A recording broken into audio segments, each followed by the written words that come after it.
नमस्कार दोस्तों, आपकी आज इस चैनल पर काफ़ी दिन बाद क्लास हो रही है। इससे पहले ये क्लास लगभग 1 महीने पहले, 1.5 महीने पहले हुई थी जब हमने लास्ट टॉपिक पढ़ा था ब्लड सर्कुलेटरी सिस्टम।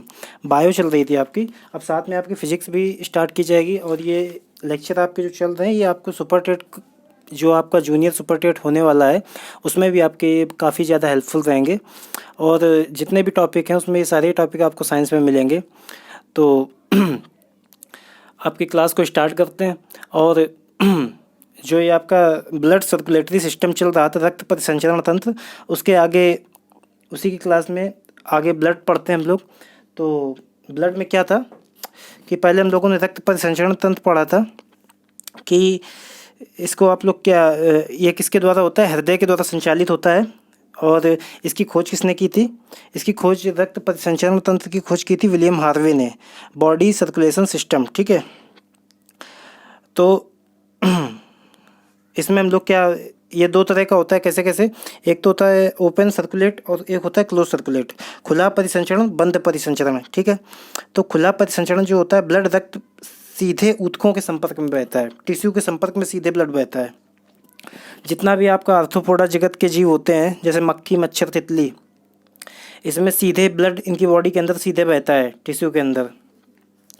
इनके संपर्क में सीधे इनमें नलिकाएं वगैरह, वहीं ये रक्त नलिकाएं वगैरह नहीं होती हैं। और बंद परिसंचरण जो होता है, इसमें रक्त नलिकाओं में बहता है सीधा, मतलब देसी भाषा में बोले रक्त नसों में बहता है। ठीक है, जैसे एविस वर्ग हो गया, मैमल्स हो गया, स्तनधारी जिनको बोलते हैं। इसके बाद एक चीज़ और आप लोग लिख लीजिए कि आर्थ्रोपोडा को छोड़कर, आर्थ्रोपोडा के जगत को छोड़कर सभी में बंद परिसंचरण तंत्र होता है, मतलब सभी में रक्त वाहिकाएं होती हैं। इसके बाद अब आगे हम लोग ब्लड को स्टार्ट करते हैं कि ब्लड है क्या। ब्लड एक तरल संयोजी ऊतक होता है। ठीक है, कनेक्टिव टिश्यू होता है। आप लोग इसको लिखते जाइए साथ में। तो बॉडी के हर ऑर्गन के बीच में कनेक्टिविटी बनाता रहता है। ठीक है, अब ब्लड की स्टडी को बोलते हैं क्या? ब्लड की स्टडी को बोलते हैं हेमेटोलॉजी। ठीक है, और इसकी अमाउंट कितना होता है? इसका अमाउंट होता है लगभग 5 से 6 लीटर। ठीक है, 5 से 6 लीटर होता है बॉडी में। और इसका वेट कितना होता है? ये हमारी बॉडी के वेट के लगभग 7% के बराबर होता है। कितना?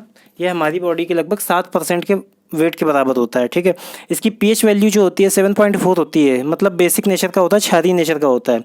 ठीक है, अब इसका कार्य क्या होता है? देखिए, कार्य क्या होता है इसको समझिए आप लोग सही से। और तो आप लोग अगर सही लगे तो आप लोग लिख लीजिए इसको कि ब्लड जो होता है हमारी बॉडी के हर एक ऑर्गन को सर्कुलेट होता है, हर एक ऑर्गन में सर्कुलेट होता है ब्लड। तो ब्लड करता क्या है? तो जितने भी एनर्जी सब्सटेंस होते हैं, जैसे O2 हो गया, CO2 हो गया, मतलब गैसों का ट्रांसपोर्ट करना। हमारी एक सेल से मेडिसिन को, एक सेल में जैसे मेडिसिन वगैरह कुछ भी खाना हो, उसको ले जाना इधर से उधर, एनर्जी सब्सटेंस को ट्रांसपोर्ट करना। तो एक तो एक ट्रांसपोर्टर का काम करता है। ये हमारी बॉडी के अंदर जितने भी नीडेड सब्सटेंस होते हैं, उन सभी को कैरी करने का कार्य करता है। जैसे O2 हमारे लिए क्यों ज़रूरी होती है? जैसे ऑक्सीजन हमारे लिए ज़रूरी क्यों होती है? जैसे हमने जो फूड खाया उसमें से डाइजेशन के बाद ग्लूकोज निकलेगा, आपको मैंने पढ़ाया था ये चीज़। तो ग्लूकोज को क्या होगा? ग्लूकोज को ऑक्सीडाइज करके एनर्जी प्रोड्यूस करेगी। ठीक है, जो सेल्स होती है, तो क्या होता है, जैसे ग्लूकोज को ऑक्सीडाइज करके एनर्जी प्रोड्यूस होगी, तो हमारी जो सेल्स होती हैं, तो सेल्यूलर रेस्पिरेशन से हमें एनर्जी मिलती है। ठीक है, तो फाइनली होता है क्या, सेल्यूलर रेस्पिरेशन के लिए O2 का होना ज़रूरी है। ठीक है, सेल के अंदर जो रेस्पिरेशन होता है उसके लिए O2 का होना ज़रूरी है। अब हमारी एक एक सेल के अंदर उस O2 को पहुँचाने का कार्य कौन करता है? कौन करेगा उसको? ब्लड करेगा। ठीक है, तो हमारी एक एक सेल तक ऑक्सीजन को पहुँचाने के लिए कौन कार्य करता है? पूरी बॉडी को, पूरी बॉडी में जितनी भी सेल होती हैं उसके पास ऑक्सीजन पहुंचाने का कार्य कौन करेगा? ब्लड ही करेगा। ठीक है, तो अब जब ऑक्सीडेशन ऑफ फूड होता है तो उसी टाइम पर CO2 प्रोड्यूस होती है। ठीक है, CO2 जैसे ऑक्सीडेशन हुआ तो उस टाइम पे क्या होगा? CO2 प्रोड्यूस होगी। अब उस CO2 को वापस हमारे फेफड़ों तक कौन लेकर आएगा? वहाँ से जो एनर्जी के जरिए हमने, वहाँ पर कुछ CO2 भी प्रोड्यूस होगी ऑक्सीडेशन के जरिए, तो उस CO2 को वापस फेफड़ों तक कौन लेकर आएगा? ब्लड ही लेकर आएगा। ब्लड फेफड़ों तक CO2 को लेकर आता है वापस, फिर से O2 को लेकर फिर वापस चला जाता है। ठीक है, तो ये किसका कार्य करेगा? ये परिवहन का कार्य करता है। किस किस चीज़ का परिवहन करता है? एनर्जी का करता है, गैसेस का करता है, न्यूट्रिएंट्स का करता है, पोषक पदार्थों का। ठीक है, अब एक इंपॉर्टेंट क्वेश्चन ये है कि रक्त का निर्माण कहाँ पर होता है? देखिए, जब भ्रूण में, एम्ब्रियो में होता है बच्चा जब यानी कि अपनी माँ के पेट में होता है, तब रक्त कहाँ पर बनता है? और आफ्टर जन्म के बाद, आफ्टर बर्थ के बाद रक्त कहाँ पर बनता है? तो भ्रूण में जब बच्चा होता है, मतलब जब बच्चा अपनी माँ के पेट में होता है तब लीवर के माध्यम से बनता है, ठीक है। उस समय लीवर के माध्यम से ब्लड बनता है। अब जन्म के बाद कहाँ बनता है? जन्म के बाद आपने सुना होगा अस्थिमज्जा में बनता है। मतलब क्या होता है, हमारी जितनी भी बड़ी बड़ी हड्डियाँ होती हैं, हाथों की, पैरों की, इन बड़ी बड़ी हड्डियों में क्या होता है, इन बड़ी बड़ी हड्डियों के अंदर एक कैविटी पाई जाती है, जिसको क्या बोलते हैं, उस कैविटी को कहा जाता है मैरो कैविटी, ठीक है। मैरो कैविटी में क्या होता है, एक फ्लूइड भरा होता है जिसे कहते हैं बोन मैरो कहा जाता है, ठीक है। बोन मैरो वाला भाग ही क्या करता है, ब्लड का फॉर्मेशन करता है। बोन मैरो वाला भाग ही ब्लड का फॉर्मेशन करता है, ठीक है। आपको ये जानकारी बहुत, मतलब हर एक चीज़ आपको पूरा क्लियर अच्छे से डीपली से बता रहा हूँ मैं, तो कोशिश करिए आप लोग इसके नोट्स बनाते चलिए, क्योंकि आपकी जो ये अभी कुछ दिनों बाद जूनियर सुपर टेट का एग्ज़ाम होने वाला है, उसमें साइंस का पोर्शन काफ़ी अच्छा आने वाला है। तो उसमें भी आपका ये टॉपिक है, सिलेबस में ये है, उसमें लिखा हुआ है। तो वहाँ पर आपको एक क्वेश्चन इससे, उस टॉपिक का क्वेश्चन इससे बाहर नहीं आएगा, तो इसलिए आप लोग इसको लिख लीजिए, ठीक है। इसके इसीलिए मैंने सुपर टेट की वजह से ही मैंने फिजिक्स की क्लासेस भी मैं चालू करने वाला हूँ, ठीक है। तो जन्म के बाद क्या होता है, जन्म के बाद बोन मैरो में बनता है, ठीक है। अब ब्लड को स्टोर कहाँ पर किया जाता है? जैसे बॉडी में देखो, ब्लड दो जगह, एक तो बॉडी में, दूसरा लैब में, ठीक है। ब्लड को स्टोर कहाँ पर करेंगे? एक तो बॉडी में करेंगे, दूसरा कहाँ करेंगे? लैब में करेंगे। यहाँ पर क्या होगा, लैब में क्या होगा, ब्लड को 4 डिग्री सेल्सियस पर अधिकतम 40 दिन के लिए रखा जा सकता है। और ऐसे ही नहीं रख पाओगे आप कि ऐसे ही रख दिया उठा के उसको, उसमें ऑक्सीलेट मिलाकर रखना पड़ेगा, ठीक है। देखिए ब्लड होता क्या है, -2 से -3 डिग्री सेल्सियस तक अगर बॉडी से बाहर होगा तो जमना शुरू कर देगा, ठीक है। खुला हुआ ब्लड जो होगा जमेगा। तो इसलिए इसको क्या करते हैं, लैब में कैसे रखते हैं, यहाँ पर ब्लड को 4 डिग्री सेल्सियस पर 40 दिन के लिए ऑक्सीलेट मिलाकर रखते हैं, ठीक है। अब देखिए एक क्वेश्चन आता है, 40 दिन बाद होगा क्या? 40 दिन बाद क्या होता है, ब्लड के कंपोनेंट जो होते हैं मृत होना शुरू हो जाते हैं, ठीक है।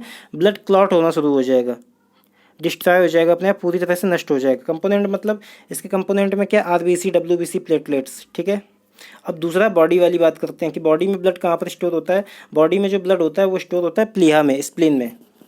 आपको देखिए लिखा है बॉडी में प्लीहा में स्टोर होता है। यह एक प्रकार की, प्लीहा होता क्या है, यह एक प्रकार की थैलीनुमा संरचना होती है। यह आमाशय के पीछे होती है, हमारे पेट के पीछे होती है, ठीक है।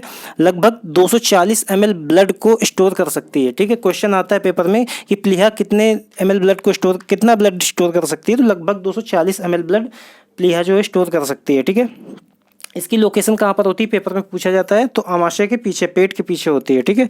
और ये क्वेश्चन भी आता है कि ब्लड बनता कहाँ पर है, अस्थिमज्जा में बनता है, ठीक है। अधिकतम 40 दिनों तक लैब में इसको 4 डिग्री सेल्सियस पर रख सकते हैं। अब देखिए क्वेश्चन, यहाँ कन्फ्यूजन बहुत होता है। एक क्वेश्चन आता है कि ब्लड का शुद्धिकरण कौन करता है, ब्लड को प्यूरीफाई कौन करता है। तो ब्लड का प्यूरीफाई मतलब क्या होता है कि इसमें ऑक्सीजन का मिलना, ठीक है। ऑक्सीजन कहाँ पर मिलता है, गैसों का आदान प्रदान कहाँ पर होता है, फेफड़ों के पास में, ठीक है। तो फिर ब्लड का प्यूरीफाई कौन करेगा, मतलब उसमें ऑक्सीजन कौन मिलाएगा, फेफड़ों के जरिए। तो ब्लड का शुद्धिकरण कौन करता है, फेफड़े। अब ब्लड को छानता कौन है, ब्लड को जो है छानेगा कौन, फिल्ट्रेट कौन करेगा, निस्पंदन का कार्य कौन करेगा, ब्लड को किडनी करेगी। तो आप लोग ये दोनों क्वेश्चन याद रखना, इसमें कन्फ्यूजन होता है। कभी कोई किडनी की जगह फेफड़े लगा देता है, फेफड़े की जगह पर किडनी लगा देता है। पेपर में क्वेश्चन पूछा भी बहुत जाता है कि ब्लड का शुद्धिकरण कौन करता है। शुद्धिकरण का मतलब होता है ब्लड को प्यूरीफाई कौन, प्योर कौन बनाता है। प्योर और इम्प्योर ब्लड मतलब क्या, जिसमें ऑक्सीजन मिली हो प्योर ब्लड, शुद्ध ब्लड, और जिसमें ऑक्सीजन ना मिली हो उसको अशुद्ध ब्लड बोलते हैं, ठीक है। अब देखिए, अब तो ब्लड को छानता कौन है, किडनी छानती है, ठीक है। अब इसके बाद आप लोग एक क्वेश्चन और लिख लीजिए कि मतलब जो ये प्योर ब्लड होता है और इम्प्योर ब्लड होता है, ये मैं आपको आप लोग लिख लीजिए, मैं बोल देता हूँ, आपके काफ़ी काम आएगा। प्योर ब्लड और इम्प्योर ब्लड में डिफरेंट क्या होता है, इसको मैंने लिखा नहीं बोर्ड पर, लेकिन आप लोग लिख लीजिए कि प्योर ब्लड क्या होता है, इसमें O2 की मात्रा जो होती है ज़्यादा होती है। प्योर ब्लड में O2 की मात्रा ज़्यादा होती है। कलर इसका चमकदार लाल होता है, ठीक है। क्यों होता है, क्योंकि इसमें हीमोग्लोबिन होता है, हीमोग्लोबिन के कारण इसका कलर जो होता है चमकदार लाल होता है। इम्प्योर ब्लड क्या होता है, इसमें CO2 की मात्रा ज़्यादा होती है, ठीक है। CO2 की मात्रा ज़्यादा होती है और कलर इसका गहरा लाल होता है, डार्क लाल होता है, ठीक है। मतलब इसमें कालापन आना शुरू हो जाता है, ठीक है। अब प्योर ब्लड को क्या बोलते हैं, इसमें O2 मिक्स होगा तो इसे ऑक्सीजनेटेड ब्लड बोलते हैं, ठीक है। और उसमें ऑक्सीजन नहीं होती, कम होती, तो इसको डीऑक्सीजनेटेड ब्लड बोलते हैं, किसको, इम्प्योर ब्लड को। तो क्या है, प्योर ब्लड और इम्प्योर ब्लड में सबसे बड़ा अंतर क्या होता है, गैसेस का अंतर होता है, ठीक है। उम्मीद करता हूँ आप लोग इतना समझ गए होंगे। इसके आगे हम लोग क्या पढ़ेंगे, इसके आगे हम लोग पढ़ेंगे रक्त के घटक, ठीक है, कंपोनेंट्स ऑफ ब्लड, जो कि क्या होते हैं, प्लाज्मा होता है 55% और ब्लड सेल्स होती हैं 45%। ठीक है, रक्त के कितने घटक होते हैं? 2 घटक होते हैं, ये आपको अगली क्लास में पढ़ाऊंगा।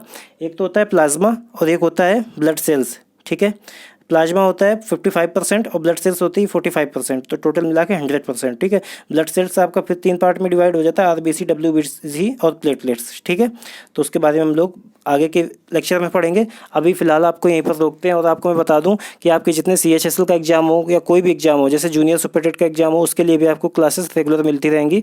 तो और इससे बाद आपका क्वेश्चन कोई नहीं फंसेगा।